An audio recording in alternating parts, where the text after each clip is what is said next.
มาแล้วพี่น้องมาแล้วนี่งูสิงเสืองูสิงเสือโอ้แจ๋วแจ๋วแจ๋วโอ้ต้องบักใหญ่หนึ่งคักคักคักนี่ตัวนี้ผ่านเนาะนี่เลยมันนี่ละกำลังสิกินมากำลังเผานี่มันอยู่ได้มานี่ได้อย่างมันเลยมันนี่โอ้ยบ่ได้ไปหาได้นี่คุดจิรอได้นี่คันไปหาสิจำได้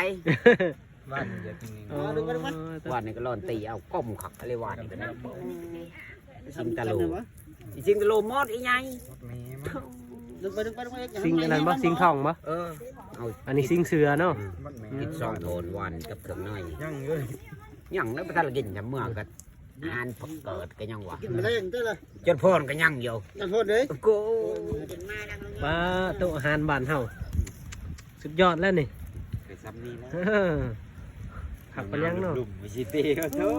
บรรยากาศหนาวๆมันออกที่เนาะกินยังไงกินบักกวดแต่ว่านี่กินแล้วเขาก็กวดเตะมาพี่น้องมาอยากงูสิงไงอยากงูสิงนี่สิงดงระเบิดซะเนาะ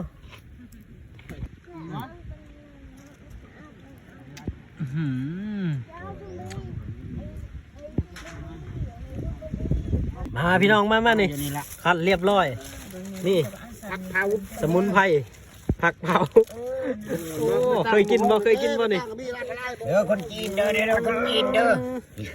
เย็นก่อนโอ้ย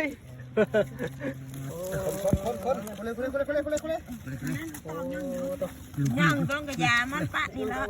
เขาไปน้องทั้งพูดอันนั้นเขาบอกเด็กผักกันยังเกลือคนป่าเละทีเร็วมาเด้อกินแล้วบ่ทางนั้นเปิดเขาต้องทอดต้องจะกินมั้ยนะลงมืออย่าลงดินเอาเม็ดขาวน้ำลูกมันออกก่อนทำลูกลากินข้าวอีละกำลังลงมือเดียวเบาเอจับได้กินเด้อเบาเอจับเด้อจ้ากินยกกำลังจำเด้อถ่ายยกเด้อเพื่อนนะที่เราไอ้ทีผักนี่กินได้เนาะได้มั้ยเอจับดิลูกจับไปด้วยเอได้ก็มีเจียวยั่งอยู่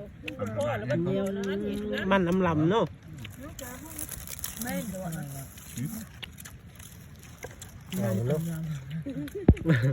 ต้องลองก่อนนี่มันจะห้ามบักจองเจ้าไข่แรงถูกแล้วไข่พวกนี้เขาแรงกับพวกเขาเอาเลยยิบเลยเด้